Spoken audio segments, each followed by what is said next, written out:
ओम तव कथामृतं तप्तजीवनं कविभिरीडितं कल्मषापहं श्रवणमंगलं श्रीमदाततं भुवि गृह्णन्ति ये भूरिदा जनाः।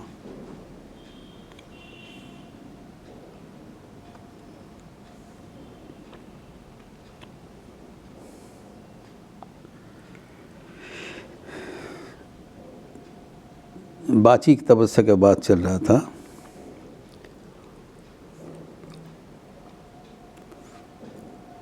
वाणी, स्वाध्याय एवं अभ्यास।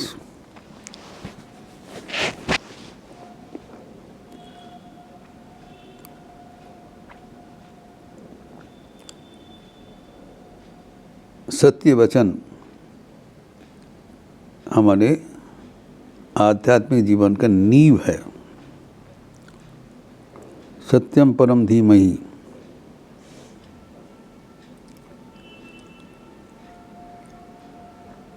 सत्यमेव जयते नानृतम। Truth alone triumphs, not untruth। तो सत्य वचन ठीक है, जो जैसे देखा, जैसे सुना एवं जैसे पढ़ा, अनुपूर्विक वही बोल देना ही सत्य है।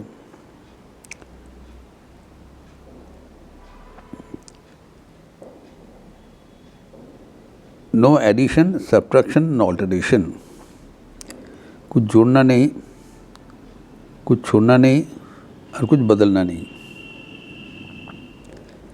एज इट इज रिप्रोड्यूस करना। इसमें तो कोई कठिनाई नहीं है। इनको तप क्यों कहलाता है?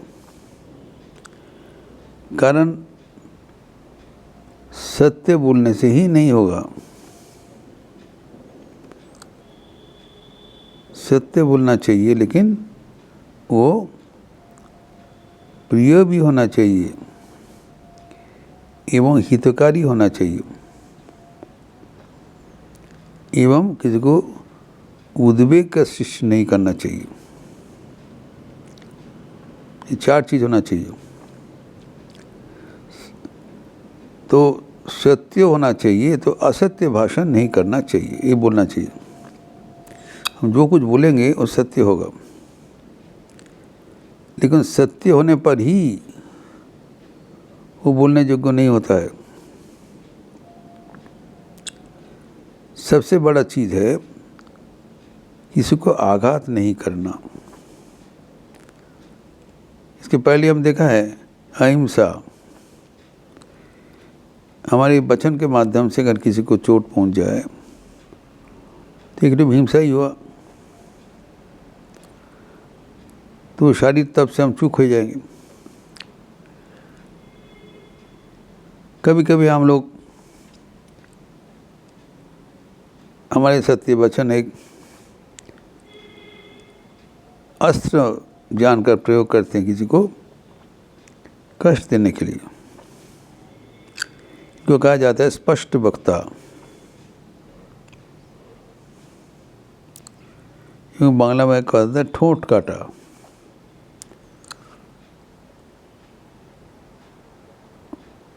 कुछ संयम करने का सामर्थ्य नहीं है, जो भी है वो बोल देते हैं। अगर किसी को बोला जा रहा है उसको कष्ट भी पहुँचे, अनिष्ट भी हो, नुकसान भी हो, ये सब उनका विचार नहीं। और बोलने पर भी उनके एक आनंद होता है। अच्छा करे सुनिए दीजिए। वो जानते हैं इससे उनका कष्ट हो रहा है। कष्ट देने के लिए ही बोला जा रहा है, वो वाचिक तपस्या नहीं होगा।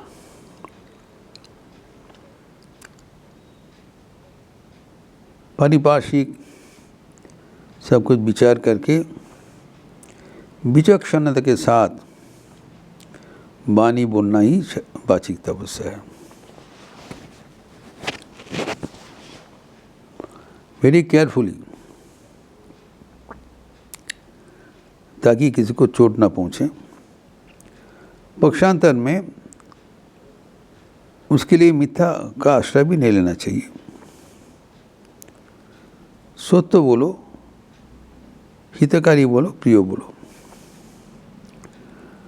जो सत्य प्रिय नहीं है उसे ना बोला जाए। माँ ब्रुआ सत्यम अप्रियम, जितना बोला जाएगा वो प्रियता के साथ सत्य को पकड़ के बोला जाए एवं उसका हितकारी हो।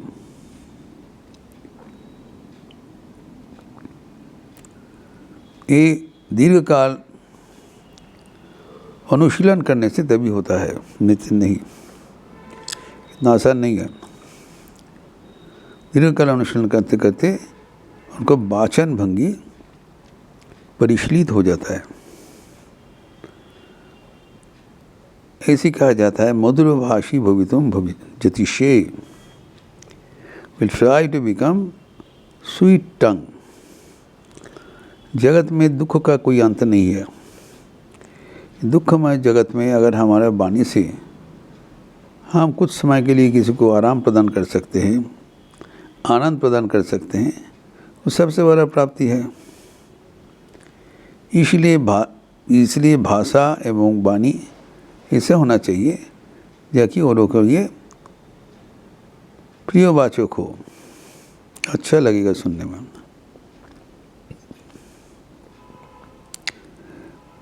एवं उसके साथ साथ बताया स्वाध्याय, द्वितीय स्वाध्याय। स्वाध्याय मतलब अध्याय, सेल्फ लर्निंग। जो शास्त्र है वो जब हम आवृत्ति करते हैं इसको स्वाध्याय कहलाता है। हम गीता पाठ करते हैं, चन्नी पाठ करते हैं, उपनिषद पाठ करते हैं, ये सब स्वाध्याय का अंतर्गत है। Independent study, personal study.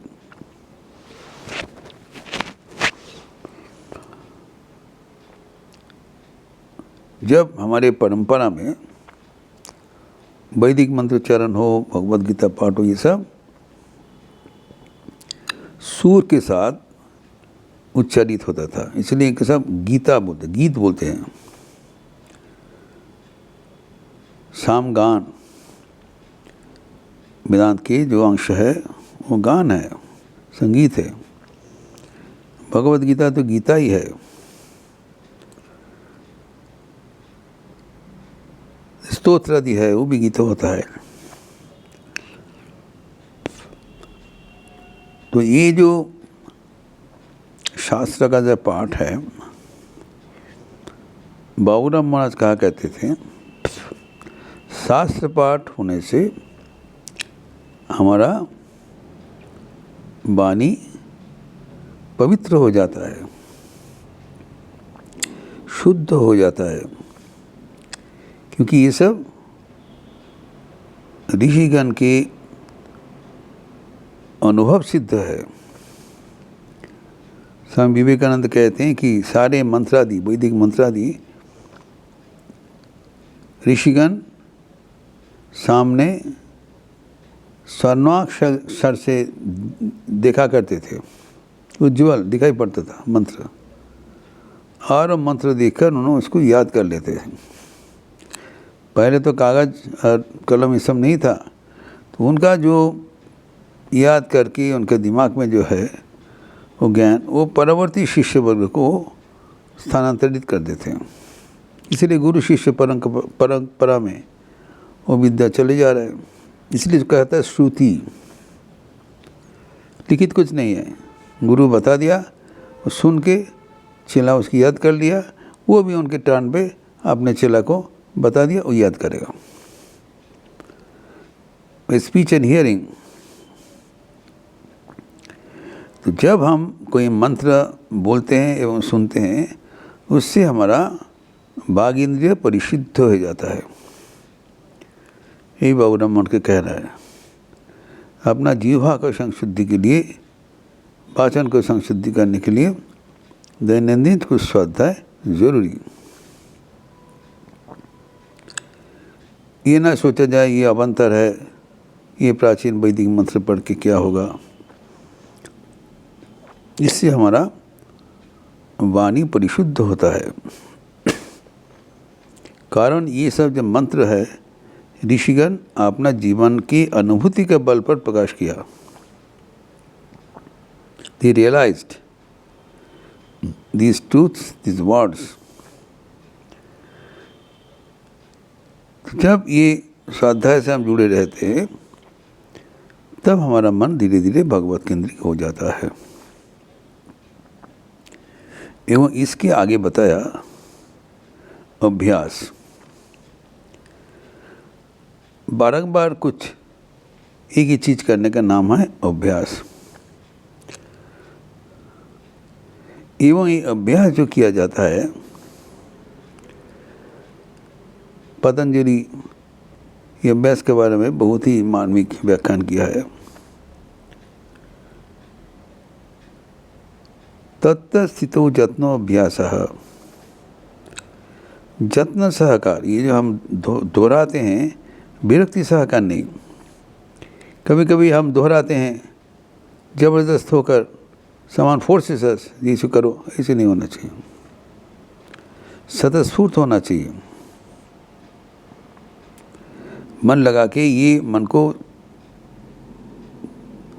जो अनुप्राणित करना चाहिए कि अगर ये चीज़ हम पढ़े, ये अंश पढ़े, बारंबार पढ़े, उससे हमारा वाणी पवित्र हो जाएगा, मन शुद्ध हो जाएगा और शुद्ध और वाणी के भीतर ही भगवान को छवि दिखाई पड़ेगा। ये अल्टीमेट गोल है। इसके लिए ही अभ्यास के बाद कहा गया है। जो मन का जो चंचलता का कारण है, मन का जो बीमारी है, मन में दुख है, सुख नहीं है, कारण मन चंचल है। मन अगर स्थिर हो जाए तो स्थिर मन में भगवान का छवि दिखाई पड़ेगा। तो मन को स्थिर करने के लिए पतंजलि का अभिनव आविष्कार,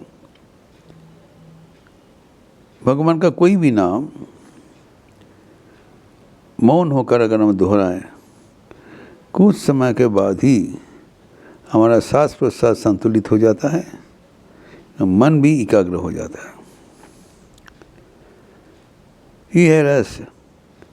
अगर मन एकाग्र हो गया तब वो जो सांस्कृतिक जो उदाहरण हम दिया है उसके माध्यम से ही हमारा मन भगवत केंद्रित हो जाता है। तो ये जो अभ्यास के बाद बोला है, ये अभ्यास हमारे जीवन में अत्यंत महत्वपूर्ण है। पतंजलि कह रहे हैं अभ्यास वैराग्याभ्याम तन्निरोधः। मन को समाधिवान बनाने के लिए अभ्यास एवं वैराग्य के साथ हम मन को उस अवस्था में पहुंच सकते हैं। संभव है। इसलिए बताया कि जो शारीरिक तप है वो इसका ज्वाला, जो शारीरिक जो अभ्यास है वो बारंबार करना चाहिए, लगन से करना चाहिए, उत्साह के साथ, चेतना के साथ, ताकि उसमें हमारा रुचि पैदा हो जाए। ज़बरदस्ती करके मैकेनिकली कुछ चीज़ करने से मन में उसका इफ़ेक्ट उतना जल्दी नहीं पहुंचेगा। अगर हम स्वेच्छा से अपने मन से स्वयं मन को शांत करने के लिए प्रयास करें, ज़रूर उसमें फ़र्क होता है। इसलिए कहा गया है कि जो वाचिक तपस्या है वो यद्यपि लगता है बहुत सहज है, लेकिन उसमें बहुत आपको नियंत्रण का ज़रूरत होता है। कारण मन का स्वभाव भी है कि जो है वो हम किसी को परवाह नहीं करते हुए आगे बढ़े, लेकिन ऐसे नहीं होना चाहिए।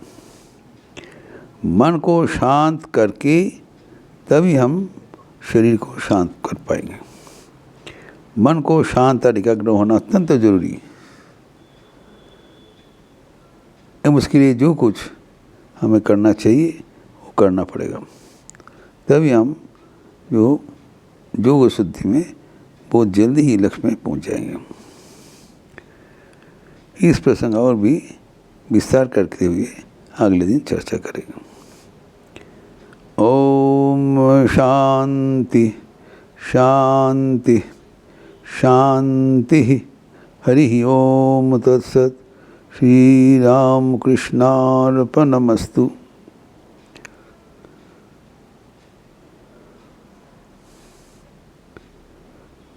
अच्छा रहिए, स्वस्थ रहिए, आनंद में रहिए। नमस्कार।